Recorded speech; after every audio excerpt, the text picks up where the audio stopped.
Can I buy you guys a drink? Guess not. Patrick Swayze is Dalton. I thought you'd be bigger. Opinions vary. When he's around, anything can happen, How does a guy like you end up a bouncer? Just lucky, I guess.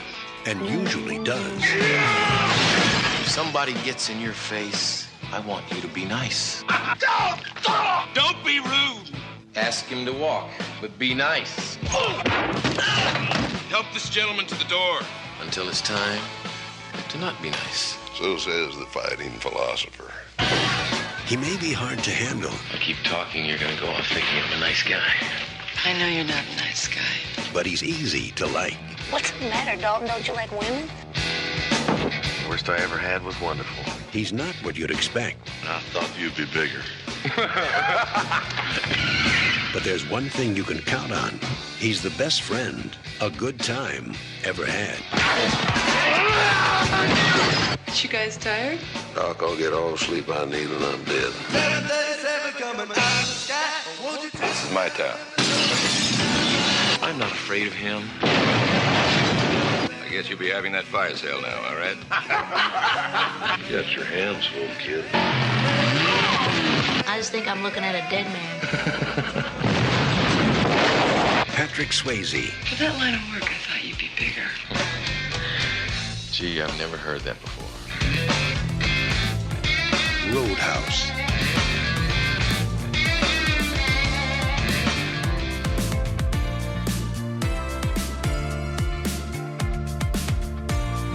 Welcome to Dorking Out. My name is Sonia Mansfield. I thought you'd be bigger.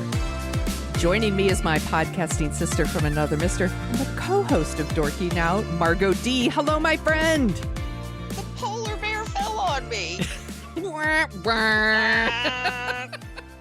We are dorking out about 1989's Roadhouse. This is a request. We take requests. So send them our way. I am so excited to talk about Roadhouse because any movie directed by someone named Rowdy is okay in my book. This movie is... It's not Rowdy Roddy Piper? It isn't. There are two Rowdies, apparently. There's that Rowdy and there's Rowdy Harrington who directed this. The screenplay is David Lee Henry and Hilary Hankin. I didn't believe that there was a woman anywhere near this production. And then turns out she wrote Wag the Tail or Wag the Dog. Wag the Dog? Wag the Dog. Really? Yeah. Yes. I didn't know that. This is fascinating to me because, like you, I was like, I'm not convinced that anyone involved in this movie's ever met a woman.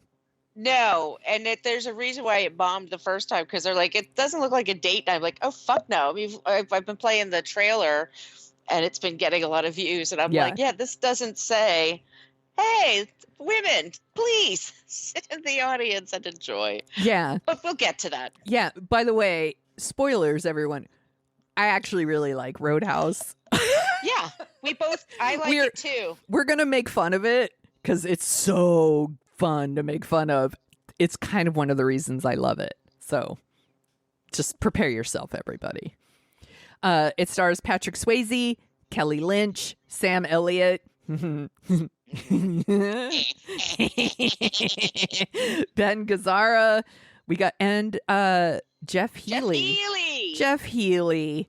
R.I.P. R.I.P. And I also want to mention Kathleen Wilhoit, I think is how you pronounce it. Because I think she's real cute in this movie. So let's start like we always do. Did you see this in the theater? I have no memory of seeing this in the theater. When I think about Roadhouse, I think about it being on TBS or TNT or USA or the WB. It's one of those other networks, and it's 2 hours, but it's like half an hour of commercials mixed in. Yeah. And so the stuff that's like, watching it this time, this movie is full of TNA. Oh my God. It's a dirty movie. It's excessively dirty. dirty. Yeah, they're really going for that R. Yeah, they are. I definitely saw this in the theater because I like 80s, 90s, like action stuff. I'm very entertained. I was also riding that high of Patrick Swayze and Dirty Dancing. So I definitely saw this in the theater, but I would say most of my viewing of this movie has been on like a TBS or a USA or something where it's like the cleaner version for sure. Because rewatching it this time, I was like, oh shit, like there's a lot of boobs. And equal opportunity, we get some ass. We do get some ass, but we get a lot of boob. We get a lot of T and some A. And a lot, yeah, and the violence, the number of fight scenes is amazing. It's just the sheer number of them. Yes.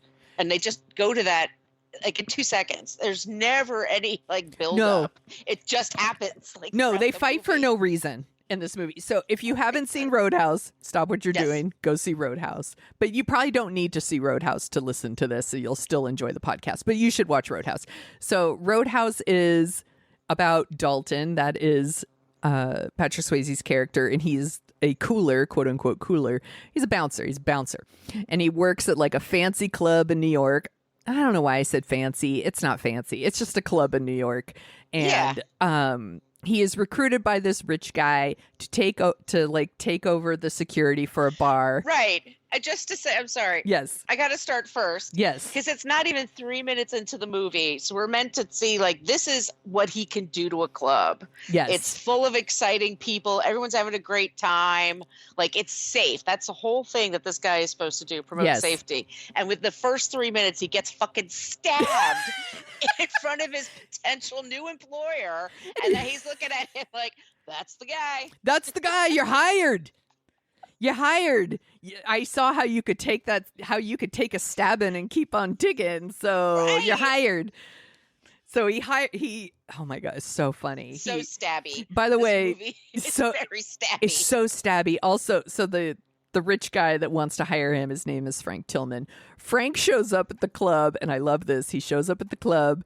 And he shows his ID at the door. Dude is 45 years old. Showing his... I was like, that's fucking hopeful right there. Hey, who needs to see... You want to see my ID? No, dude. You're Kevin Teague. You're 45 years old. You look 45 when you were like 15, probably. Yes. He didn't need to be showing his ID at the door. But there he is, which...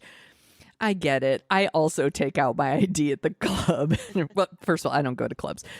I take out my ID at bars and they're like, you're fine. You're fine, old lady. You don't need to show you sure? Sure? So Frank goes in, he sees Dalton, he wants to hire him. Dalton, there's a dude there who, I don't know why, he flips a girl out of her chair. He like knocks her over. And then Dalton's like, what the fuck? And the guy's like, I've always wanted to try you, Dalton. I think I could take you. And I'm like, always a class act, the dude who knows the bouncer by name. Like, he's such a prick that he knows who the bouncer is. And and he stabs Dalton. And Frank still wants to hire him, though. Offers him $5,000 up front, $500 a night, all cash, all he gets medical benefits. That's pretty dope. Well, if it's all cash, then how much is he actually stating that he's making? Correct. But so he immediately, he's like, all right. And he just tells his boss, like, I'm quitting, going with this guy. Like, wait, what? The writing in here, God bless Hillary. What's her face? Hillary Hankin and David Lee Henry. Yes. Hillary and David Lee. Thank you. We're going to talk about this, but there's some story choices and character choices that are just very questionable at best. But the dialogue is super cheesy. Super cheesy. Yeah. So he quits. No notice. Whatever. It's that kind of business, I guess. Yeah. And he, rolls up to some like auto shop or whatever in his old junky car, throws the keys off to some dude, and is like, keep it. And then drives off in his fancy Mercedes to Jasper, Missouri, where he is going to take over, wait for it, the Double Deuce. Which, all I could think of was like, for some reason this time, I'm like, it's like two shits. Yes. There's the Double Deuce. He's got a new job at the Two Shits. At the Two two shits. He doesn't give one shit. He gives two shits about his new job at the Double Deuce, or as Sam Elliott's character calls it, the Double Douche. Yeah, two shits is funnier. I like two shits. I think it's better. But it totally fits because this place is a shit show. It is a shit show. It is a double shit show. He goes in to scope it out, and it's the most ridiculous. I would have turned around and walked right back out. I was like, hard pass. But like, he goes in.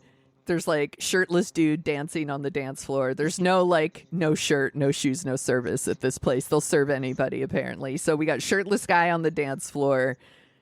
Everyone in the bar is fighting for no reason.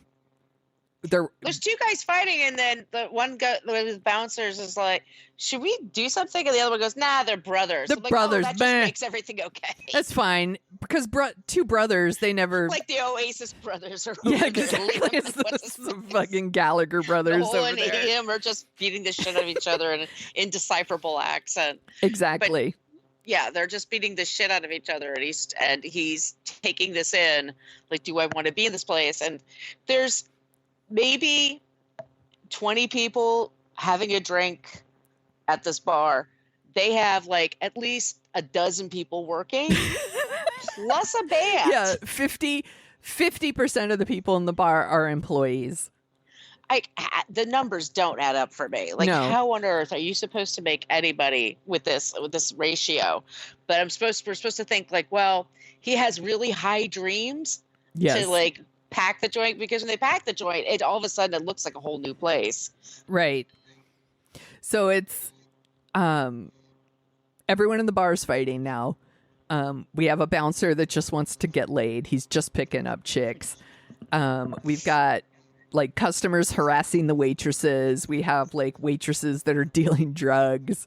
Again, fights for no reason. We get Cody, which is the Jeff Healey character, who's blind, by the way, and an excellent musician. I want to say, like, I'd go to hear that band. I would go to hear that band. They are a very entertaining, fun band, and they are surrounded by chicken wire because people keep throwing beer bottles. Yeah. At them. By the way, beer they paid for. That's a waste of money. Blues Brothers style. And there's one point where there's a guy in the front table and just looks at Jeff Healey, goes, "Keep playing," and throws it into his face. He's blind. Who the fuck does that? What is wrong with you? Who does that? I don't know. I do want to say, I think Jeff Healey's really good in this movie, and yeah. I'm kind of surprised he didn't do other movies. He lost his sight to cancer when he was like 18 months, and he learned to play guitar, and he was a really good slide guitar player. He played sitting, and yeah, it is kind of shocking. I saw him on Canada Day in Central Park in 2000, and it was like the Tragically Hip and I think Cowboy Junkies or something. It was a very Canadian thing, and he was great, but he did mention his big role in Roadhouse, and it got a big laugh. Okay. Well, he's very good in this, and I like him. Yeah. So, yeah, all kinds of fights break out. I also want to point out that the 80s of this movie is very on point. We have like serious 80s hair, like real big, like moosed out on the sides, crunchy on top. All business on top. All business. All business, and the clothes are great. The clothes are super on point. Yes. For that time. That's what chicks wore to look cute. Yes. And by the way, they all are wearing their adorable tight dresses and their big 80s hair, and the dudes are like not meeting them where they're at. No. Like the dudes are not dressed up, I'll just say. Jeans and t-shirts, occasionally like an Oxford, but not really. No. Very disappointing. So, big brawl breaks out. Dalton's like, what have I done? And then he goes to like rent a place. That's where we go next. Well, we forgot to mention also, it starts immediately with, he gets to the bar and there's a woman sitting at the bar with a guy, I guess her pimp, it has to be, because he's telling. Oh my God, how these could I other forget guys- this part? And this is the stuff like, I love the version that's on with the Taco Bell commercials, like that gives you a break every 20 minutes to like get a snack. Or, Yes. you know, do something else, go to the bathroom, because there's stuff in here that's just so offensive and just completely not necessary. And these like feel like come over and kiss her titties for $20. Yes. Like what? And then the guy's What a like, deal. what a deal. And he starts touching her, and then he's like, I don't got no $20. They're like, what? And then the Benny Hill music starts. Dun, dun, dun, dun, dun, dun. We're just meant to understand that this is the exact junction where red meets neck. Like Yes. these people are hillbillies. They're feral. Yes. These are feral people who cannot keep their shit together. Yeah, there's also like a beautiful like blonde woman. She's very tan. And she is just making eyes at Dalton, and he's not even looking her way. But she is like, mm-hmm. So we're going to get more of her later. But what else? There's other things too. Oh, yeah, and, it's just... Yeah, go ahead. No, I was just going to say, like, it is just, like, very over-the-top crass, very over-the-top, like, just janky and slimy. And he's just got this look of disgust on his face. I'm like, this is what you fucking do for a living, man. Don't, you know? Yeah. I'm like, so I'm wondering, is it the worst he's ever seen? Because he never says that. No, and he and Jeff Healey met up in Columbus once. That's what he said. Yeah. They were, so maybe in Columbus it's even worse, but here in Jasper, it's real pretty bad. rough. Yeah, and the amount of hate that that Dalton gets for just wanting to like make a bar not shitty is pretty impressive. Like, you would think that the whole town's economy is based on how shitty this bar is, by how much they fucking hate Dalton for daring to break up fights at a bar. I think there's 200 people max in this town, like for one, and they're all run by Ben Gazzara. I think it's like 175 of them are in cahoots with him or in Dutch with him, and then the rest are just like, I just want a bar. Yeah, I just want to get a beer and not get stabbed. Yeah, but maybe watch a stabbing. Yeah, and it's like the full-on fighting. And I don't know if you read the IMDb trivia for this movie. Tell me. It's fucking bananas. It's, first of all, stop what you're doing and just read that. Because what happens in this film... oh my God. I love the IMDb trivia because I love what people give the thumbs up. Like, this was interesting. Then I'm like, was it interesting? No, but Patrick Swayze was just coming off this big success in 1987 with Dirty Dancing. Yes. And so this was like his big project, but he hurt his knee. And so he was going to be in Tango and Cash, but he had to do this one. But then, because he thought he was going to have to tango in it, right? That movie's terrible. Did we do that movie? We did that movie, and that movie's fucking terrible. It's really bad. I would watch Roadhouse over Tango and Cash anytime. Anytime, absolutely. It's like it's far more enjoyable. But he took it very, very seriously, Patrick Swayze. Yes, and he cleared through the whole movie. Like, he's taking this shit very seriously. He's as serious as a heart attack. This guy is like, there's no humor with this guy. There's nothing lighthearted. Every interaction is like incredibly intense. Yes. And he's strange with people's boundaries. And he's just... Yes. But it's amazing. I was picturing him in my head, like, if he's there on the set and like Mary Hart from Entertainment Tonight is like sitting with him in director's chairs. She's like, tell me about your character, Dalton. Well, there's like this duality because, he likes to fight, but he also really loves calm. And it's like, how does he make that together? I can picture this. Yes. Yes. He's that serious about it. And I could put on my I'm going to be serious about Roadhouse now. And we could talk about how, you could take this movie as like how it's about toxic masculinity, and Dalton doesn't want to fall into that trap. He's against toxic masculinity, but how eventually it pulls him back in, whether he wants it or not, and he's going to rip the throat out of toxic masculinity. We'll get to that. Yeah, we get to that, and then we have to get to the meeting at the day after at the bar.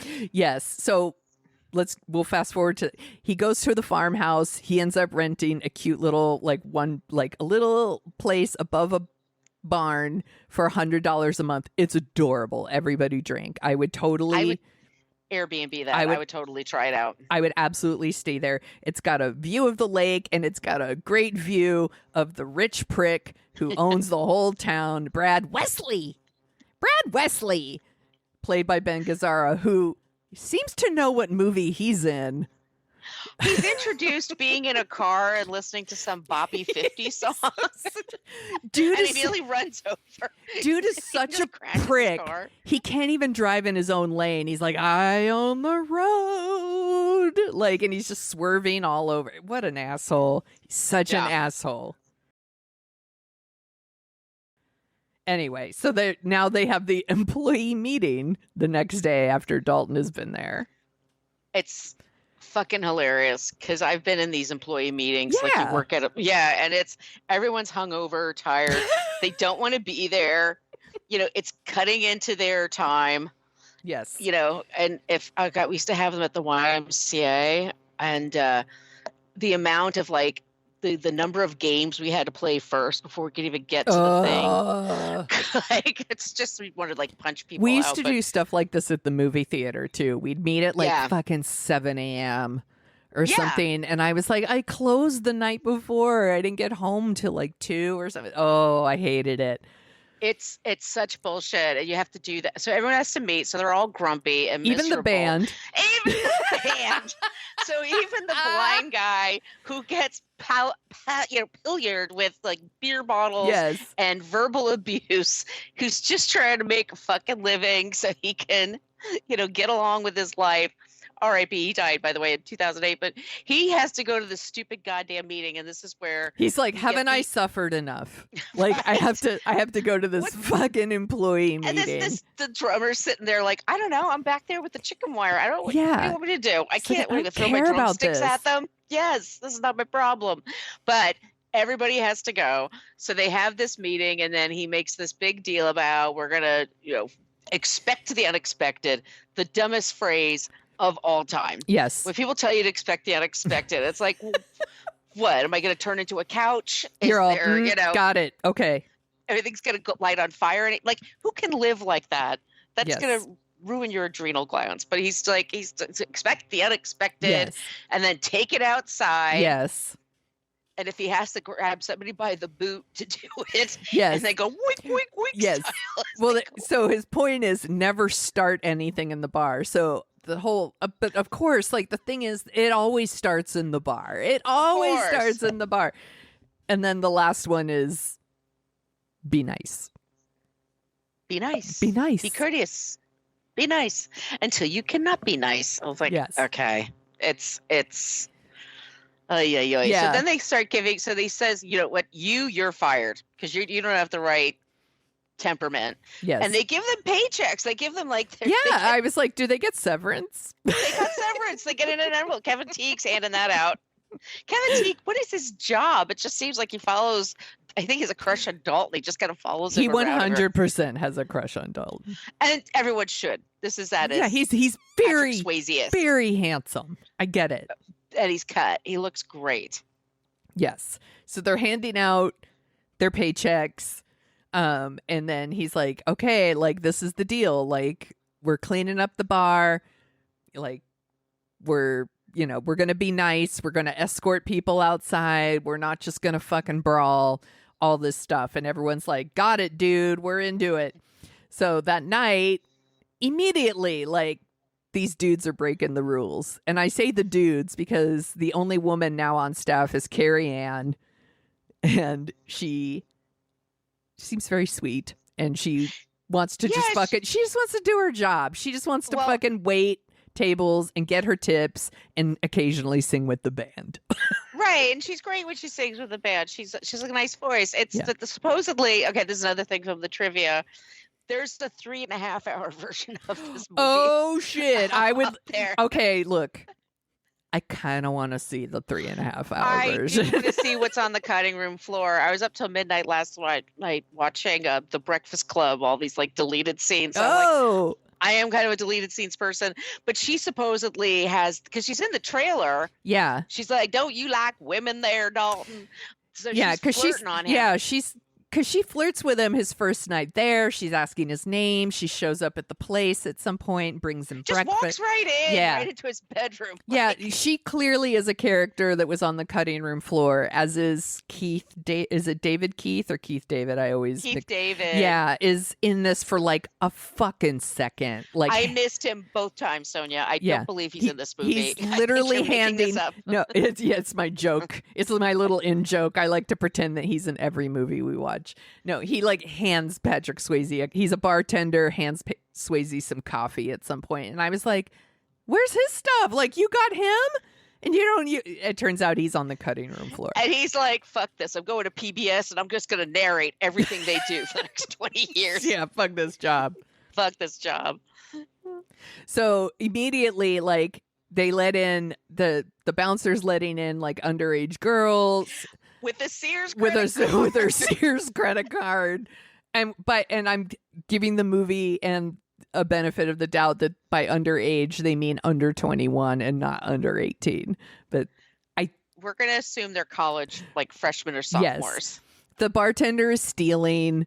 Again, like customers are still like really quick to whip out a knife and fully try to murder a bouncer just because they're like, hey, maybe the girl doesn't dance on the table. And they're like, I'll fucking kill you for that. And they're like whipping out knives and trying to kill people. It's pretty fucking crazy. These people are, like I said, they're just feral. And it's almost, it's so into, apparently they really tried to land the punches. Like all the actors did their own stunt work. And to me, it reminds me of the very end of Blazing Saddles when they go from the prairie to the movie studio. Yes. And then they're just crashing through and beating the shit out of each other. That's and like Dom DeLuise does this little stick out your hands, put out your tush. Like it's just so over the top. This wah, poo, pa, it's just so ridiculous. Much fighting. Ugh. Which, again, it gives you a headache. That's the movie. It's Roadhouse. Yeah. Forget it, Margot. It's Roadhouse. All I want is like a 7-Eleven commercial, like a Slurpee commercial or something. You need some breaks. Or something like, I need some breaks, like acne medicine commercial, like just something. Anything. To kind of that's what it is. It lightens the load. Because this movie's very heavy. It is very heavy. So all of that happens again.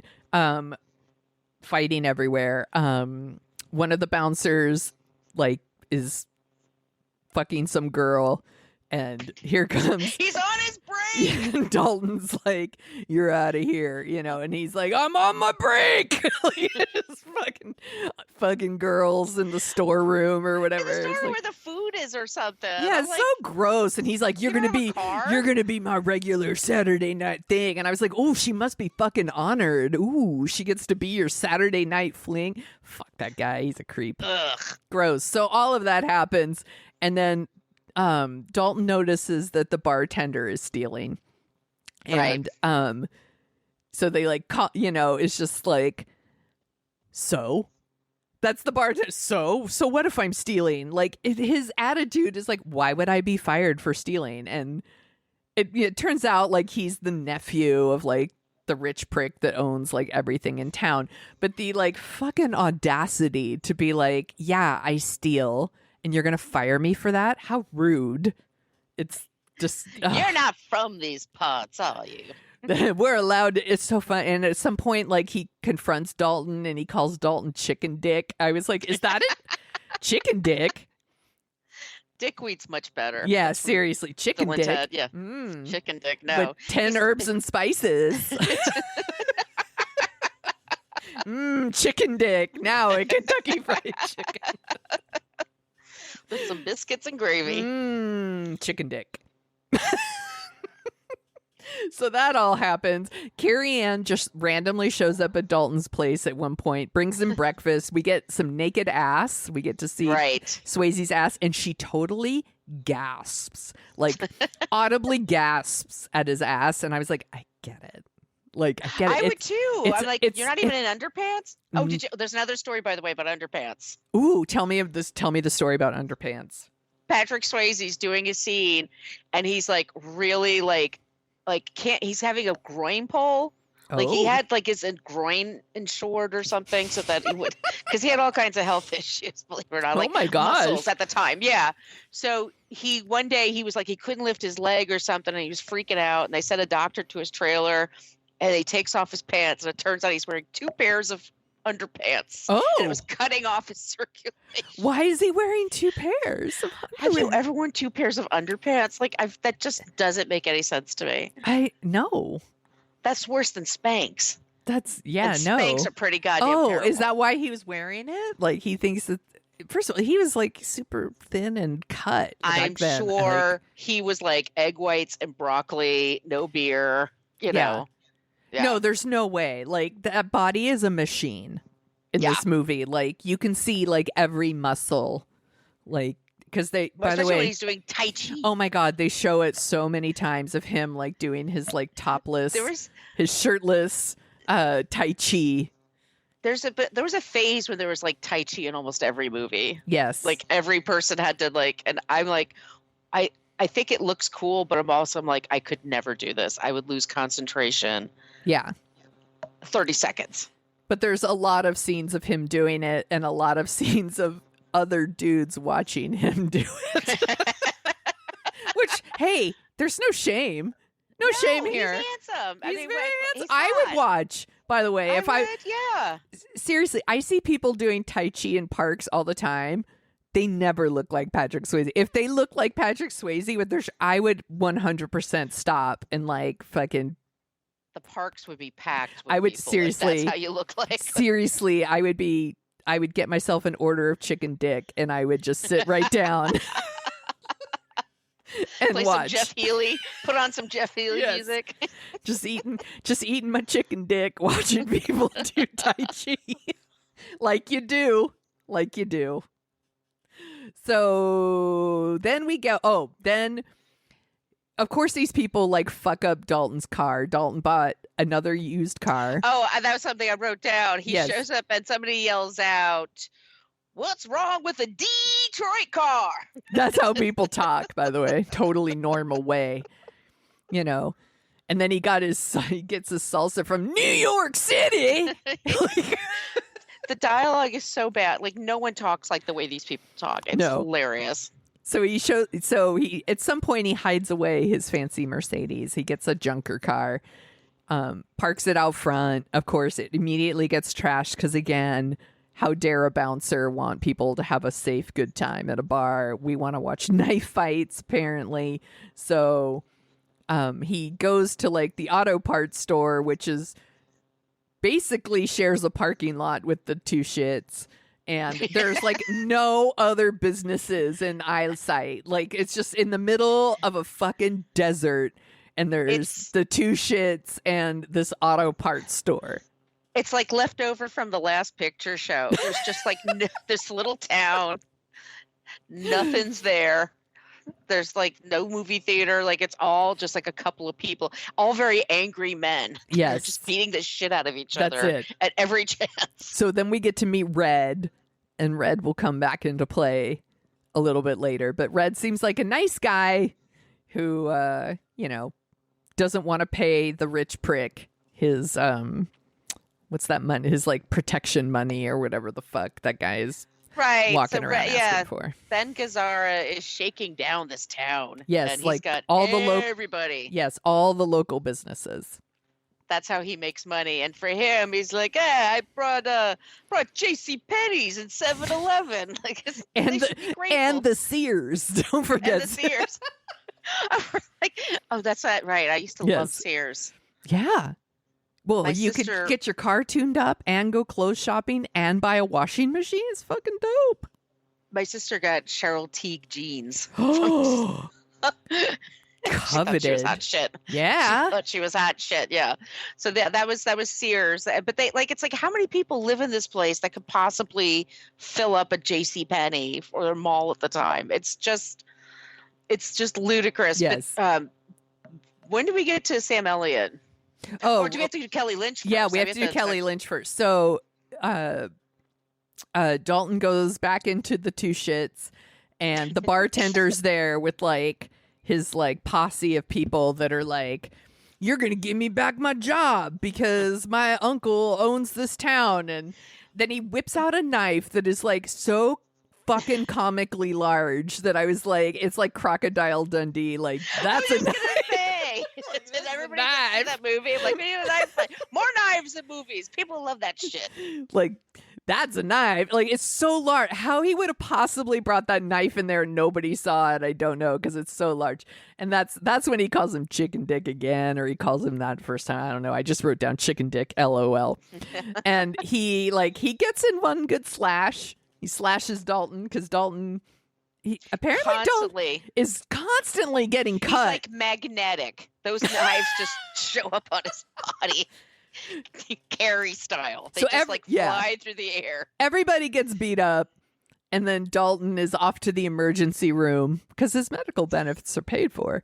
And he goes to the emergency room, and that's when he meets Doc, Elizabeth, and he needs staples or whatever. And he like throws his like medical file at her, like, here you go. Here's like, he's just walking around with his medical file.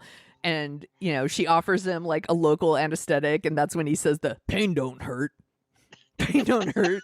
Which is, by the way, totally something my dad says before he fucking... My dad is practically cut off fingers and he fucking duct tapes that shit back on. And then he's like, pain don't hurt. Like, that's my dad. So she goes through his file and then she's like stapling like his wound together. And then she asks him, your file says you have a degree from NYU. And it's like, I immediately write in my notes, like, is that in my medical file?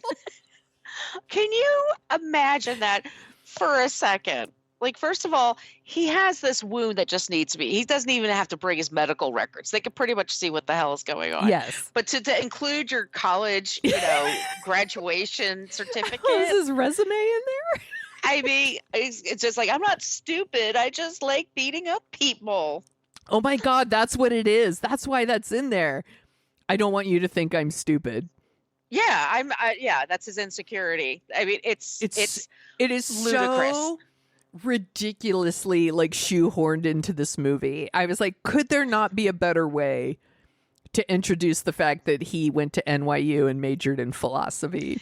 There's there's no other time could he even just made a joke like, I had a degree in philosophy. They blah, blah, even blah. go on a date. Like, that could just be a date question. It doesn't need to be in the medical file. It's absurd. And then I also, from the IMDb trivia, you were saying before to me that she trained for a week. Yes. She trained for a month. Oh my God. At an emergency hospital. Okay, so Kelly Lynch plays a doctor in this movie, and she fucking De Niro'd that shit. She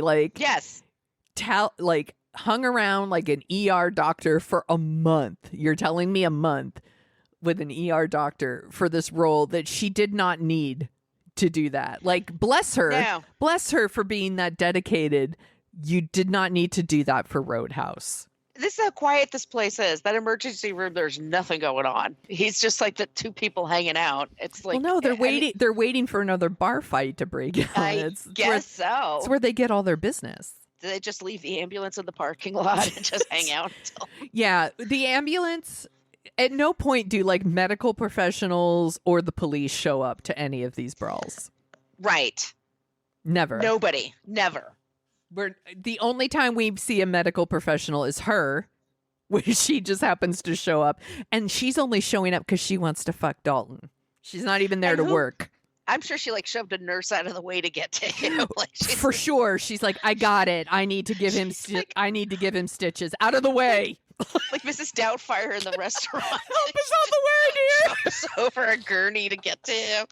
But she's all looking cute. She's got a nice blouse and skirt. Like, it's just like, there's no OR scrubs for her. She's just like taking care of him. So yeah, he's got his hand up, behind his shoulder, like, doing a pose, and she's stapling him up. And they kind of flirt. He's like, oh, maybe we can have some coffee sometime at that place where people shoot the shit out of each other. Yeah, it'll be super fun. It's super safe. You should just come on in. You're a beautiful blonde. Like, you'll run into no problems at the two shits. She winds up behind the cage with the band. So seriously, it's the only way. The only way she would be safe. So she does show up there at some point. But I think first is when we meet Wade Garrett. Sam Elliott rolling in from his sweet, sweet shakedown money into Roadhouse. And he knows what movie he's making. He absolutely knows what he's making. He's got a mortgage. Yes. He's got to keep Catherine Ross happy with their home in Malibu. So he's like, fine, I'll do this. He is fine. I think of him the way I think of George Harrison when I see old photos of him, also R.I.P. That is a mustache ride I need to take. Yeah. Get in line, Margot, because I've got a fucking wristband.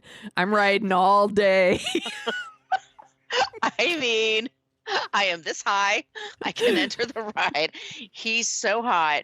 His voice, that hair, all of it. It's just, it totally works for me. And like he makes things better. When he shows up at a thing, I'm just like, oh, cool, that guy. Yes. Okay. There's a scene where he's got like a hair tie in his mouth and he's pushing his hair back. Yeah. And I'm like, I would also do that if I saw Sam Elliott. Okay. I'd be like, I'm going in, ladies. Fucking so he's in a titty bar. He's in a titty bar, and that's where Dalton gets him. And it's like the skankiest titty bar ever. Oh, it looks nasty. It looks like I wouldn't sit there. I wouldn't touch anything. Well, I was like, I guess they need bouncers probably more than anybody. So. Oh yeah, they do. Yeah, because those girls get attacked.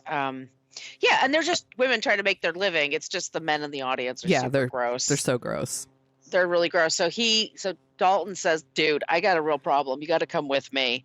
So they go back. They go to Jasper. Is that where we are? Yeah. And we go to Ben Gazzara's house. And so we see the blonde lady from the bar that was fucking Dalton, Patrick Swayze in the bar, and she's doing aerobics, but then we could see that she actually has a black eye.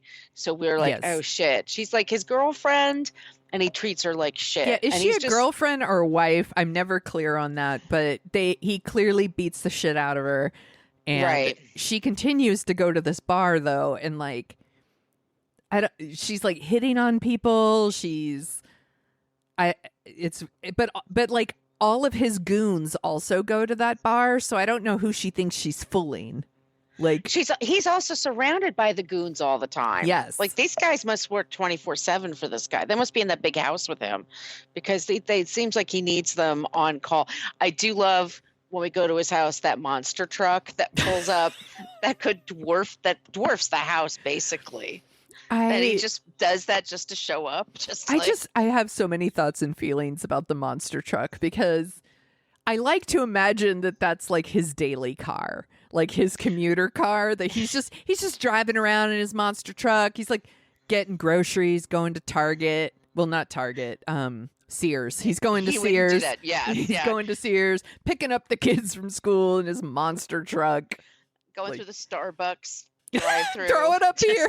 Tossing up the lattes up to him. The double shots and caramel, whatever, like that he's into. Yeah, it's hilarious. And supposedly, like, it was a real pain to get it on set and get it off, take it out, but it works because it's like all of these are extensions of everyone's got, I have a penis. And I like Tell to me fight. you have a small penis without telling me you have a small penis. Like, that's what a monster drug is. Yes. So yes, we see his house. We see that he beats up his wife. Also, Patrick Swayze, Dalton, picks up the doc and introduces her to Sam Elliott, and they like go out together, and like Sam Elliott fully, I have to say I'd be pretty tempted to pick Sam Elliott over Patrick Swayze. But they're like dancing together, and like I do like it's a throuple. Yeah, I think and they should be a throuple. yeah, I want 2 boyfriends. I want the boyfriends to be boyfriends. I want them to take me on dates. I do love though, like they're dancing together, and like he, she says like, "Is this the part where you tell me like what a great guy he is?" And he's like, "No, this is the part where I tell you I want you for myself."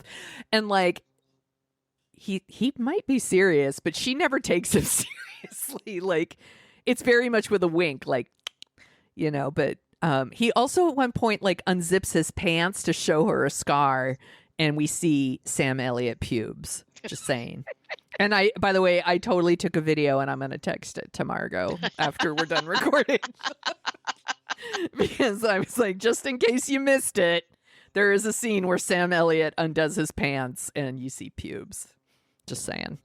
But you don't see that in the TBS version. No, there's so many things we miss in the TBS version. And then there's a whole scene where Ben Gazzara, I don't know if they're at a different bar or not.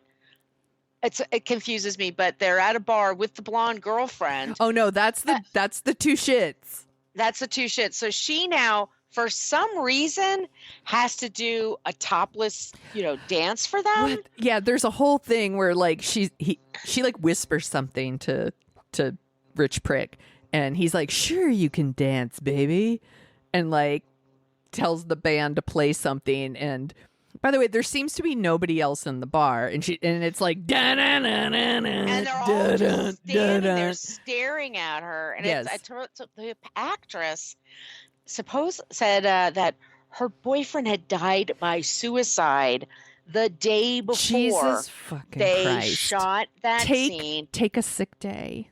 Take a they sick asked day her for that. to, and she said, "No, I want to just do it."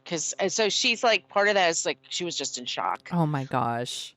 Yeah. That scene is so fucking stupid too, because it's dumb. It's lascivious. There's no reason for it. Yes. Yeah. I feel bad for her. Yes. Because I just think the whole thing with like her, that she would dance like that she's taking her dress off in front of her husband or boyfriend or whatever, and all these other dudes, and they're all skanky dudes. Yeah, and they're all hooting and hollering at this guy's wife or girlfriend, whatever she is, in front of him. It's fucking gross and weird. It's bizarre. It makes no sense. It's just another case where they want to throw some tits in there. Yes. It's just another, and it's like not necessary. Yes. And she's a beautiful girl. I'm not saying that anything with her. I just think like character-wise, they really just treat her They want that badly. R. Yeah, and there is a whole thing where he's like, if you got a pet, you got to keep her on a leash. And it's like, oh, ew. I don't like that. But there's so at some point, like the bar, now that Dalton is taken over, it's starting to do well, and like they've like fixed up the outside, and he's got the lights now, and it's painted and cleaner, and like all the employees are wearing, no joke, a Target uniform. They're wearing red shirts and tan pants, and that's their uniform now. Pride flags are right over there. Yeah, they're doing their things. We get a scene of Carrie Ann singing with the band, absolutely adorable. And Wade Garrett is there, and I got my fucking wristband on, waiting to meet him. And then guy in the monster truck shows up, pulls in up front, takes up like 6 spots like a monster truck will. It's like, hey, I'm just going to the bar, so I rode in my monster truck like I do. And he's got a knife in his boot, like almost like 2 razor blades that are like sticking out of his boot. And he shows up and he tries to like get in the bar, and instantly like Dalton's like, get the fuck out of here, and just beats the shit, like just fucking breaks his ankle like right at the door. Bam! Like drags him by his foot out to the front door. It escalates so quickly. Yes, and so that turns into a whole brawl, and that's of course like that's like when the doc shows up. She's like, "Hi, hi, I'm here to see you. And it's like, I just want to see you at your job. yeah. And they like, she gets to watch him like beat the shit out of some dude. And then they like go to coffee afterwards. Like, fun. You got to get some pancakes and coffee just to like. Yeah, exactly. But she then says like, okay, I can't keep staying. I got to like, is it just going to be the three of them hanging out with each other? I don't know. It's so weird. It's very weird. That reminds me, we didn't even talk about the sex scene. So at some point, she shows up at the bar and, you know, Dalton's done kicking some ass. So, well, actually what happens is she shows up at the bar at closing time. That's what happens. So like he's leaving for the night and she's closing time. Nothing good happens at closing time. So he's leaving. She's out front like, hi, you know, and it's a fucking booty call is what it is. So like they get in her car and they leave and they go back to his place and they proceed to like have sex against a brick fireplace. It looks very uncomfortable. Like very, I was like she had like a lacy top. I'm like, that's going to get all mangled up. Yeah. And she's not wearing any underwear. So again, booty call. And it just looks so uncomfortable to me. The whole time I was like, I'm sorry. Like, look, Patrick Swayze is very sexy, but he doesn't have a magic dick. Like, there's no way that feels good. There's no way. Being up against that fireplace feels good. But they do move to the bed. When they finally move to the bed, I'm like, thank God. Like, it's so awkward. And there's like this weird, like this thing where like, she's like, you know, you could stay in this town if you want to. And he's like, I don't think so. And I'm like, dude, you're blowing it. You're blowing it. And you blew it. You blew it. And then they cut to, speaking of blowing it, they cut to like fucking creepy rich prick who lives across the lake. And he's in a rocking chair, just like rocking back and forth, like watching them fuck. It's so it's like, what the fuck? It's so random. It's his own Skinamax. It is. It's like, I'm super rich, but I don't want to pay for cable. I just watch dudes fuck in we don't this get barn. cable all the way out here. This is it. It's so weird. It's so weird. There's also a scene where like she drops Patrick Swayze off at his car, and of course everyone's trashed his car again, and there's like a stop sign in the car and all this stuff. And she's like, okay, well, good luck with your car, basically. Gotta go back to the emergency room. She just drops him off and drives off. She doesn't even check to see if the car starts or anything. It's just like, well, good luck with that. Like, she just takes off. I don't know. It's so weird. This movie's so weird. They don't behave like people. They don't. They behave like movie characters. So let's see what happens. Oh, then the rich prick starts like, he's tearing up the town. So they bomb like Red's auto parts store. Poor Red's auto parts store. He doesn't deserve that. No, that's bullshit. Where are you going to get your auto parts now, dum-dums? Yeah, you fucking blew it. You're going to have to go to Sears. You're going to have to go to Sears for it. So they blow up Red's store, and then they take it out on like the car dealer as well. Like that, they show up with the monster truck. And the monster truck runs over everything. No police, by the way. No police. They're busy, I guess, somewhere. Not breaking up bar fights, apparently. So they're not there. The monster truck runs over everything, destroys that business. That's a whole thing that's happening. And then what else happens? Then at the house. So they're staying at the house, and she goes to Patrick Swayze, and she's like, I'm not sure about this relationship. Oh, yes. You're pretty nutty, and this is intense. And she, by the way, she's the niece of the guy he rents the house from. No, she's the niece of Red, the guy who owns the auto parts store. Okay, who has like this model shot of her. And I love in movies where they have a shot of a totally person. Love that. It looks like it's from their modeling lookbook or something. Yes. But she goes to the house. She's like, I'm really not sure about this. Yeah. And who's going to save this town from you? From you. It was for you. And then there's a huge explosion behind her. And they have now blown up Emmett's house. Emmett is the man who was renting a room to Dalton. And so now they've blown up his house. He seems like a very nice man who doesn't deserve that. And that's when Dalton literally flies out of his room. He flies out the window to go save him from the house. And then I forget where the fight with the motorcycle happens. Yeah, so he literally flies out of his house like a fucking Avenger. And then like this guy, Jimmy, like rides around the explosion on his motorcycle, and he's basically like, I blew up this house, yes. And he starts to ride off, and that's when like Dalton like runs and then flies through the air and knocks him off his motorcycle.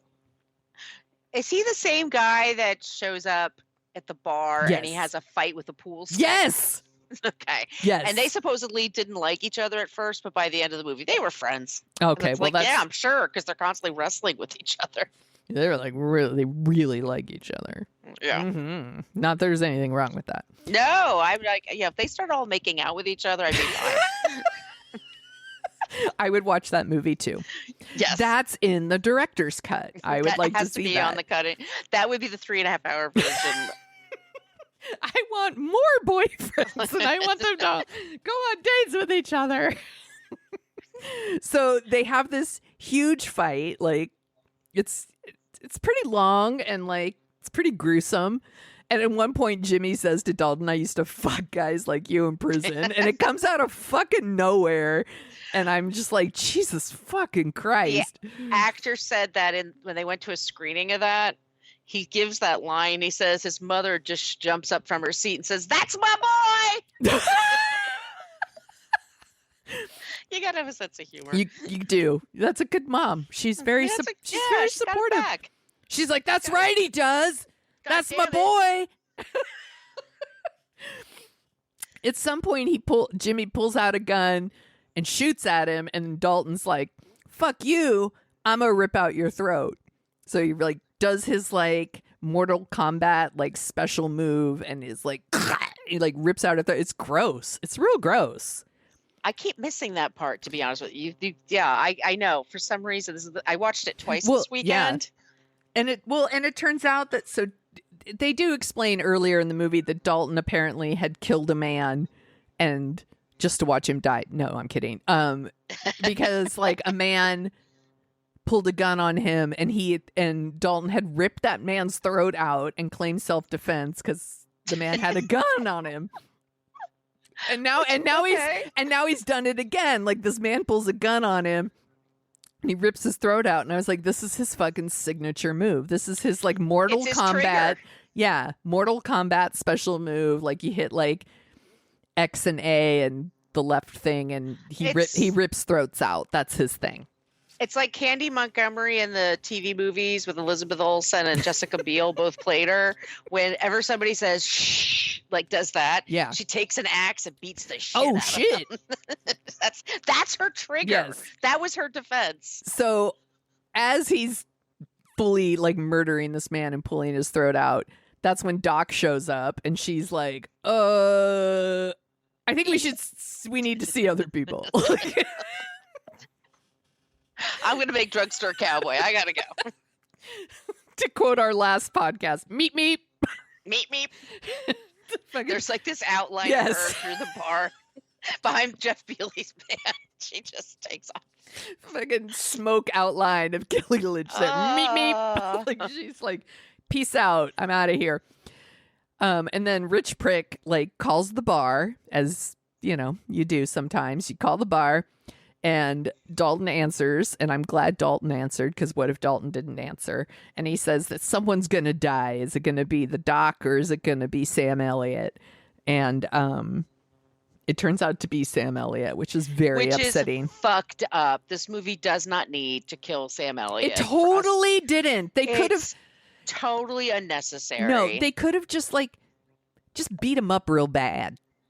This I'm thinking like the Kathleen Wilheat. Who did she play? Well, whoever she's she Carrie plays. Ann.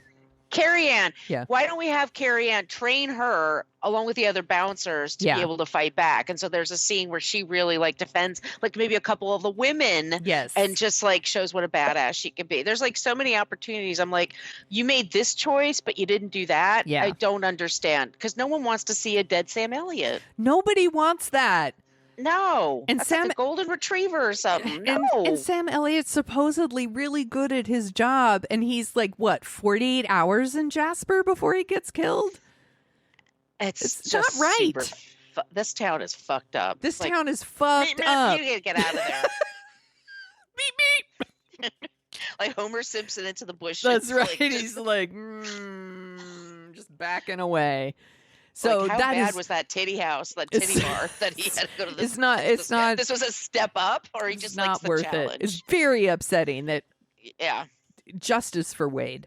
So Dalton's like, that's the last straw, and he goes to Rich Prick's estate, and You've stabbed me 3 times. That's it. You've stabbed me 3 times, and I've only ripped out 1 throat, and you killed my best friend. That's enough. So that's my philosophy. That's that. I have drawn the line, and that is too far. So he goes to Rich Prick's estate, and he fully just starts murdering people. He's like, knives and guns and polar bears, oh my. He just fucking starts murdering people. He's killing people, including the one like overweight henchman that poor guy. That poor guy. So at some point, like they wander into a trophy room, which is just a room filled with dead animals. My dad has a room like this. It's just filled with dead animals. And I always joke, like, it looks like Gaston does all of his decorating. Gaston from Beauty and the Beast. It's just wall to wall dead animals.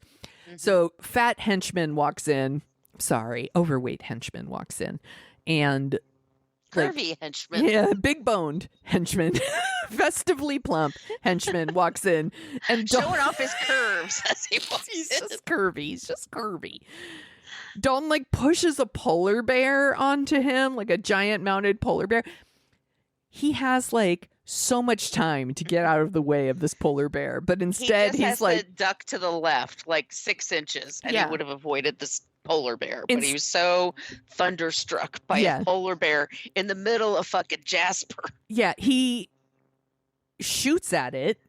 He knows he's in a trophy room filled with dead animals. He shoots at it and just goes, no, and like it just goes on like comically long. Like he had more than enough time to get out of the way, but whatever. The polar bear falls on him. We'll see you in a little while, curvy henchman. So then now Dalton is hiding in the trophy room, and then Rich Prick comes in and he's like, I see you found my trophy room. The only thing missing is your ass. Just how Ben Gazzara, he had to have been cracking up in between. Like he's just, I mean, who takes this so seriously? Yes. He's a great actor. He's great in this. He's so, like you said, he understood the assignment. Yes, he knows exactly what he's supposed to be doing. Yes, and I bless this movie for really trying to make it look like a fight between Ben Gazzara and Patrick Swayze would be even remotely even. I appreciate that about you, Roadhouse. Good job, Rowdy, trying to make it look like Ben and Patrick could have an even fight. There's no chance that this would be an even fight. So at some point, Ben whips out a gun, and Dalton's like, that's my trigger. And immediately goes to do the like throat grabby grab, and he's going to do his signature move, and he changes his mind. And then Doc Healey comes. Lynch runs in. Yeah, and she's like, no. And he, Rich Prick grabs his gun, and then like a bunch of the other townsmen come in, and they just start blowing him away, just pumping him full of bullets. And he falls back into a glass table, just to really hit it home for us that he's dead. That's based on a true crime story that I'll do one day for What a Creep. Sorry, I thought you were going to say Roadhouse is based on a true story. Based on a true story. There was true this story that lived up in Montana, and he was a horrible, horrible person. But apparently, the entire town cornered him in a bar, and everybody took a shot at him, and then no one ever served a day. That's some Agatha Christie shit, right? Yeah, it's that Agatha Christie shit, right? Mhm. Nice. So Agatha Christie meets. It was a Brian Dennehy TV movie. That's why I know it. we love I know. Old Man Crush. We Brian love Brian Dennehy. So, this is when the police finally show up, and we're like, "Where have you been?" The whole movie. So the police show up, and they're like, "What happened here?" And all the dudes are like, "I don't know." And then they cut to like curvy henchman, and he's like, "A polar bear fell on me," and everyone's like, "Ho ho." It's totally the like nobody's perfect. Da, da, da, da, da, da. Like, What's it? Police Squad. They used to end it. Yes. Where they would all like hold in place, like they pretend to laugh and like just not move. And there's always somebody in the background that would just start like moving or twitching because they this were is totally what this is Yes. like, and it's so it's so funny because it's like, well, nobody at the scene seems to have seen anything. Case closed. Like, I guess it was natural causes. Like. He fell into all these bullets. He fell into these bullets and then backwards onto a glass table. Like, oh, well, it's natural causes for Jasper, apparently, because nothing comes of it. Frontier justice. Frontier justice. I mean, frontier justice will be, I hope Denise gets a big fat settlement from this. Yes. And then so that happened, and then the very end is basically like Patrick Swayze and Kelly Lynch go skinny dipping, and there's somebody with them, by the way. Like, they're like picnicking by the lake, and like naked Kelly Lynch and Patrick Swayze jump in, and somebody is sitting on the blanket with them, and I'm like, oh my God, is it Jeff Healey? And they're like, fuck it. Like, he can't see anything. Like, is that what's happening there? There's somebody. I was like, or is it her uncle? And that's even worse. There are no good answers here, Sonia. There are no good answers. Makes sense. Nothing in this movie makes sense. I would watch it again right now. Yeah, no, I like I said, I watched it twice this past weekend, and the second time I enjoyed it even more than the first time. Yes. It's a rewatch. I hadn't watched this movie since the 90s, but I would say I still want that TBS version. Yeah. But it was fun, and I was laughing, and I can see why it did not make money at the time. It was actually a disappointment, and Patrick Swayze was bummed because he couldn't make Tango and Cash. So, but then he made Ghost, and his life completely changed. For sure. Like, because he, and he did like Point Break, which we love. We've done a whole episode. Amazing. He did Tu Wong Fu. So good. Yeah. We love Patrick Swayze here. He's a great movie star. He's really fun. Yes. But not fun in this movie. He's very serious. He's very serious. He's serious as a heart attack. It's a fun movie, but it's not a fun Patrick Swayze. There's a difference. Right. Did you watch the sequel? I assume you did. Immediately went and ordered Roadhouse 2 Last Call. No. No, it's Jonathan Sachi, the guy that's from That Thing You Do. Oh, okay. I'm still not going to watch it. No. And they're talking about making redoing it. Yeah. With Jake Gyllenhaal playing a former UFC fighter who takes a job as a bouncer at a rowdy bar in Florida. I just read somewhere that Jake Gyllenhaal is kind of a pain in the ass on movie sets. Like, he takes things very seriously. That actually doesn't surprise me. I can picture him sitting in a director's chair saying, "It's the duality that I see with this character." Actually, this does not surprise me. Yeah. That seems very on brand. I'm curious, like, what a rowdy bar in Florida is like. Are they just kicking out drag queens and gays? They're throwing books at the stage. Yeah, I'm not reading this shit. I'm not reading this shit. You're trying to make me learn. It's not a bar, actually. It's a library. He's a bouncer at a library. Yeah, they're doing drag queen readings. Jesus Christ. Sorry to Florida. Y'all. You deserve better. State. Yeah, you deserve better. I wanted to mention that this movie was nominated for Golden Raspberry Awards, and I believe we have talked about this on the podcast before, but I want to say again, the Razzies are bullshit. They're bullshit awards, and we hate them here. There's no need for them. I mean, people are already, frankly, catty enough on social media, and film Twitter and all that stuff. And the worst is that YouTube channel. Everything wrong with, and is it tedious? Like there's just no need for it. No. I mean, this past year they nominated a kid for like, what bad are you acting, doing? and then they had to be told, "Nah, that's probably not cool." But they also thought The Shining sucked. That's a major movie they missed. So it's just so shitty. Them. Like Roadhouse is nominated for all kinds of stuff, and then I went to look and I was like, well, what else is nominated? And it's like Star Trek 5, and I'm like, yeah, it's not like the best Star Trek, but it's not like the worst movie ever. You know, it's nominated with something like Speed Zone, which everyone knows is shitty and like wasn't made to be good, or Heather Locklear won for Return of the Swamp Thing. I'm like, what are we fucking doing when that's... Okay, that's a dumb movie, but she's adorable in it. Well, and like...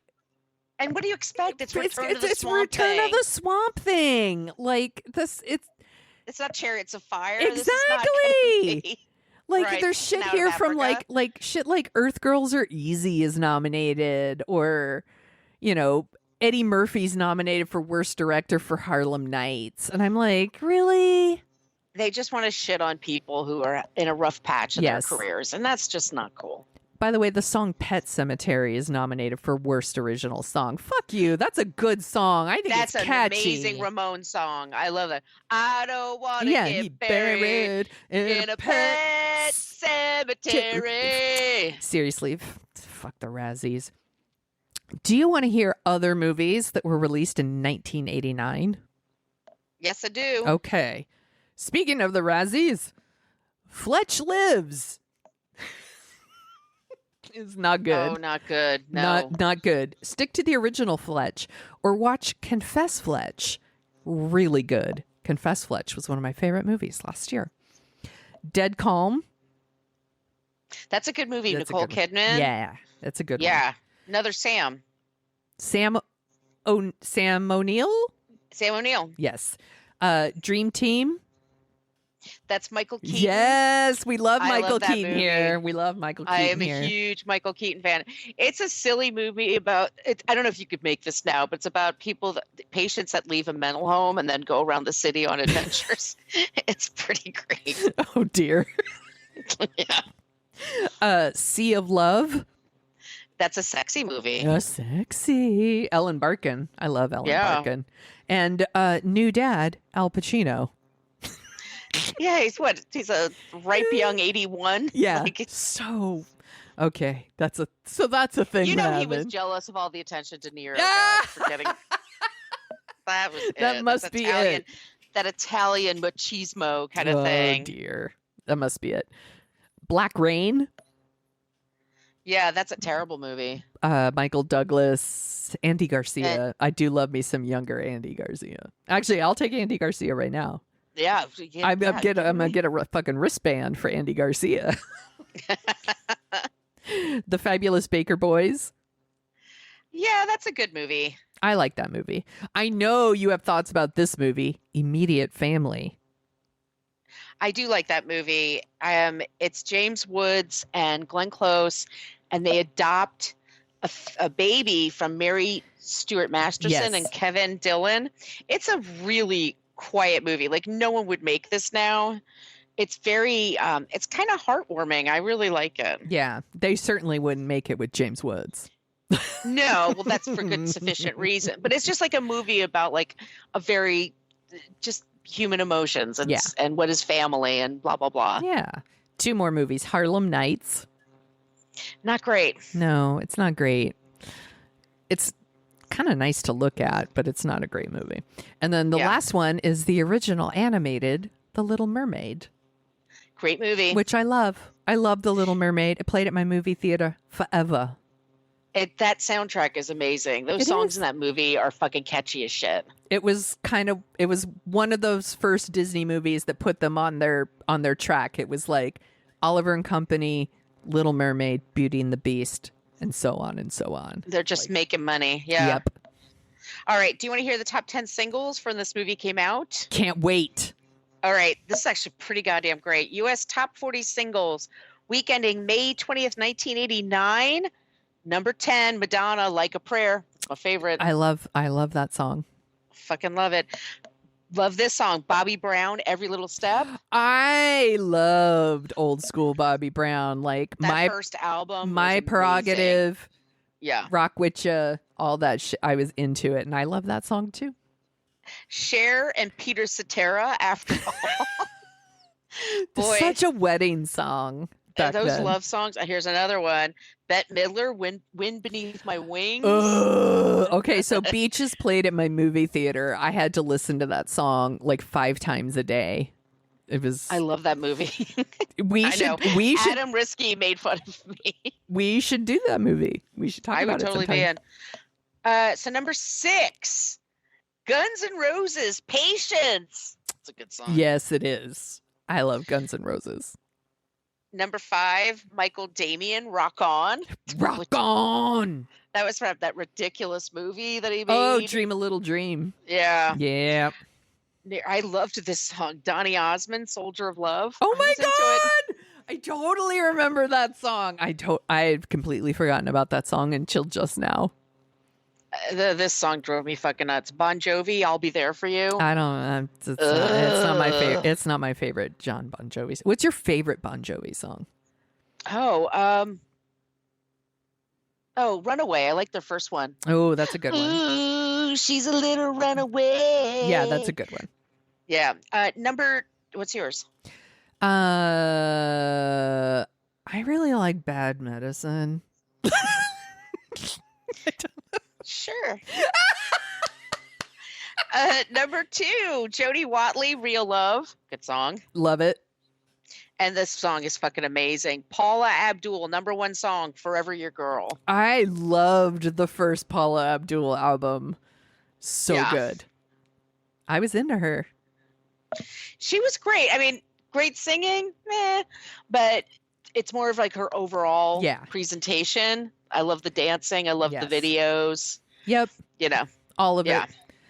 What else are you dorking out about, my friend? Real quick. Okay, so on Max, I hate saying Max, but we've talked about that. We've bitched about that already. Okay, so there's a Being Mary Tyler Moore. Oh, yeah, that's on my list. It's so good. You're going to love her. I already loved her before, but you really, really love her. Okay. Like, she's very human. It's really cool. And then Burden of Proof, which is this true crime documentary about a guy whose sister dies or disappears, excuse me. Is that on Max too? It's on Max. All right. There's like 4 episodes. Don't need to be 4, but you know, it's fine. Yeah. But it's like she disappears, excuse me, at 87. And basically his parents are total fucking weirdos. Like, they don't call the cops for 3 days. What the fuck? They just, it's really, you think someone's guilty and then all of a sudden it pivots and you're like, oh, maybe it's that person. But I will say this without any spoilers, that family's fucked up and that mother is a mess. All right. That mother is a hot fucking mess. That's all I'll say. Okay. And then also I tried watching The Idol, and it's like that scum in your bathtub when you like drain and all that scum that hangs. That's this show. I just can't bring myself. I've seen clips and I'm like, no, thanks. It's not for me. The dialogue is terrible. Okay. It's salacious, and The Weeknd, God bless him, he cannot act. All right. Good to know. Not putting that on the list. Yeah. And then also on Max, I think it's on right now, The Curious Case of Natalia Grace. You sent this to me and you were like, that's batshit and you need to watch it. It is on. I had my kid every day last week, so I haven't had a chance to like dig in on some of these true crimey things because I don't want to watch that shit around him, but it's on my list.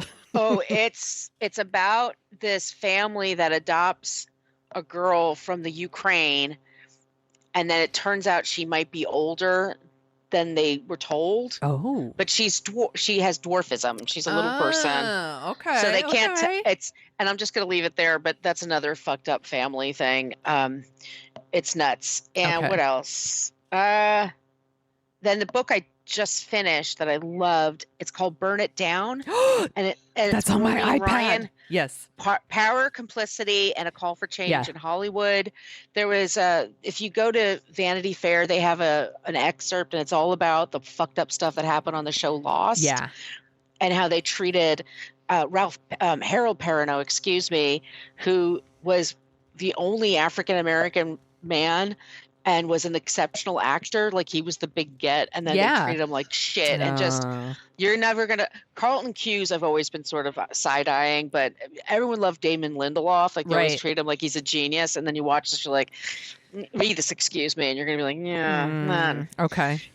But it's all about Scott Rudin. It's all about just all the fucked up stuff that happens in Hollywood, and it's a call to arms, and it's gonna make you want to throw things and seethe and that kind of thing. It is on my list. I just finished reading a nice little light romantic comedy book, and now that I'm finished, I can start Burn It Down. So yeah, you'll tear through it.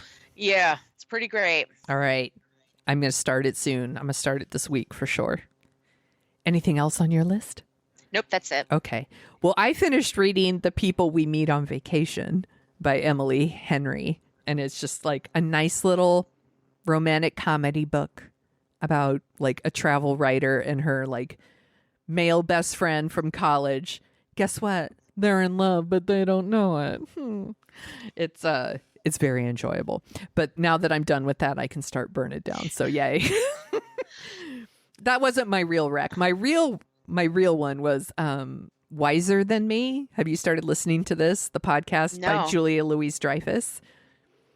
She is doing a thing where she wants to interview older women. She's like, we have so much. She said, Hollywood pretends like older women have nothing to offer. And she's like, I want to hear from these older women. She's like, they have experience that we should all be learning from. And so she did her first episode, and it was with Jane Fonda. And it was... Oh, she's been through some stuff. Yeah, and the podcast was really, really good. And Julia Louis-Dreyfus is actually... I mean, I've only listened to the first episode. She just has like a second episode that like just dropped, and I haven't listened to it yet. But this one, like, she does a really good job like asking questions, because Jane Fonda is someone who's seen a lot of shit. And it's like, how do you talk about that in like a one podcast episode? I thought she did a really good job. I think it was really interesting. And when they were done, they mentioned there was a documentary on Max called Jane Fonda in 5 Acts. Yeah. Did you watch this one already? Yeah, of course. Yeah, it was a few years ago. Yeah, I hadn't seen it before, so I watched it, and I thought it was really well done. Like, I kind of wish they had done more about like, because the whole thing is like it's in 5 acts, and like the first 4 acts, it's all centered around the men in her life, and then the last one is like her. And I wish they had spent more time on the part that's more about Jane and less about the men in her life.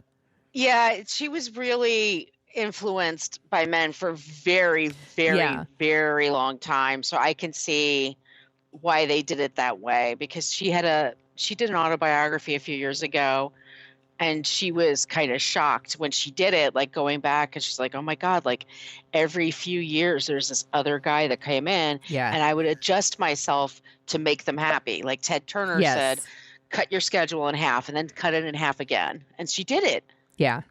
And she didn't really find herself to like her 70s, really. Yeah, which is why interesting. That interview with Julia Louis-Dreyfus was so interesting, because she's trying to pass on this knowledge, like as someone at my age, and you know, I don't pretend to be younger than I am. I'm 52. Like I now like feel like, oh, if I had known these things at 25, like I could have saved myself so much time.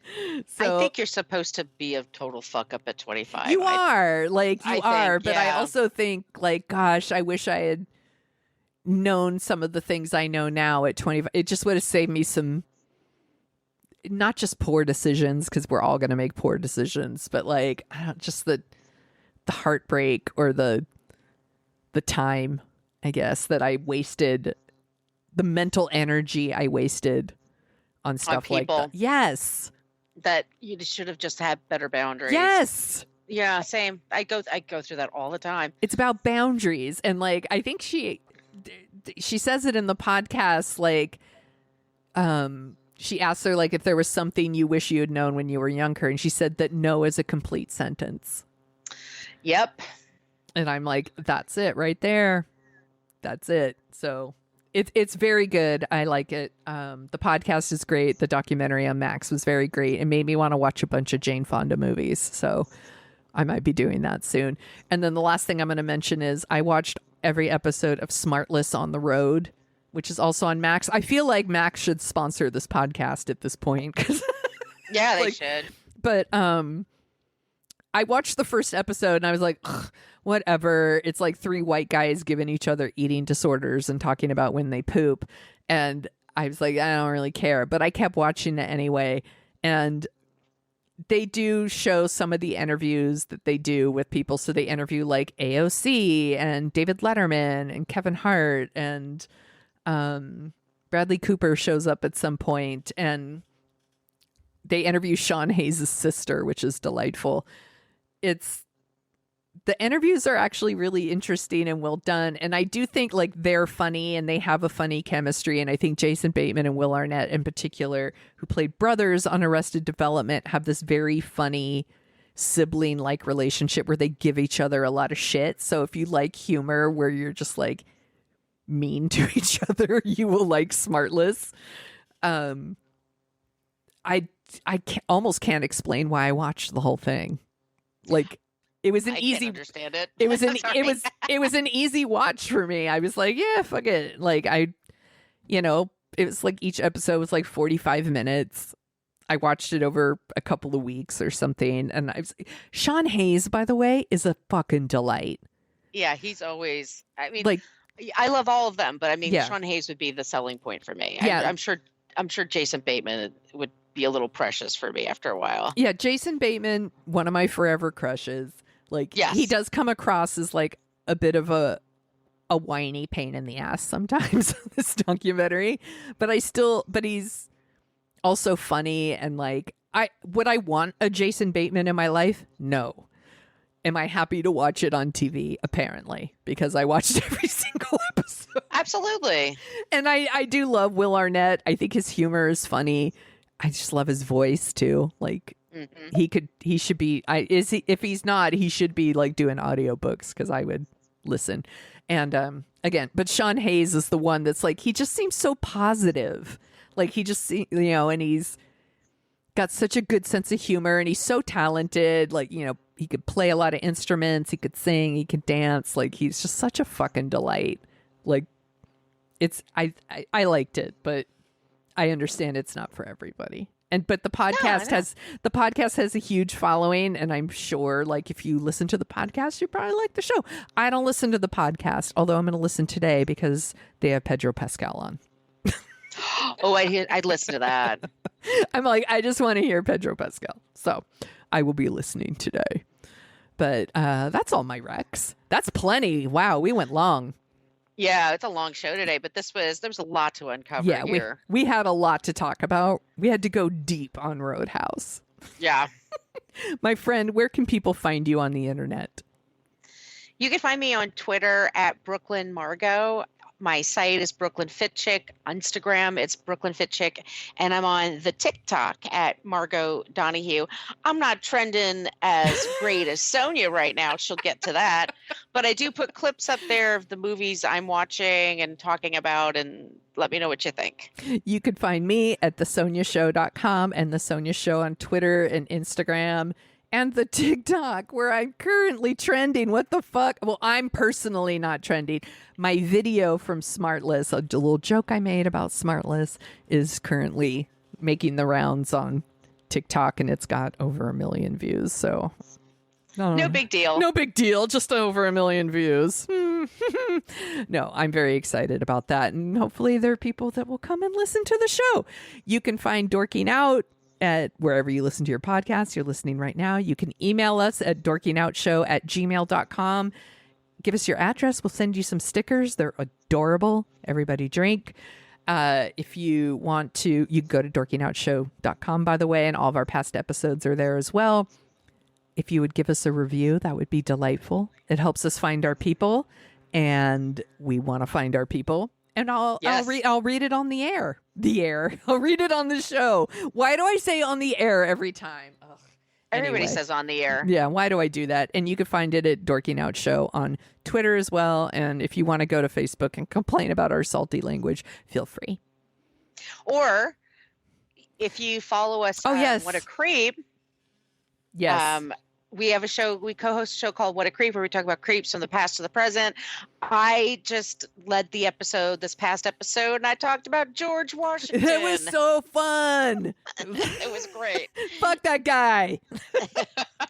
You can listen to that to find out why. Don't send the hate mail to at least listen. Yes. But people who follow us on Facebook, the What a Creep podcast group, we have a lot of people from Dorking Out that talk there about what we're doing. So Correct. And that's why I said that. Yes. And we also have a What a Creep on Substack, and you could just sign up there, and we do a newsletter every month, and we give all of our recs that we do here at the end of the show. We include those and some more. So follow us everywhere. We're everywhere you want to be. All the places. My friend, thank you for talking about Roadhouse with me. There's still a polar bear on me, though.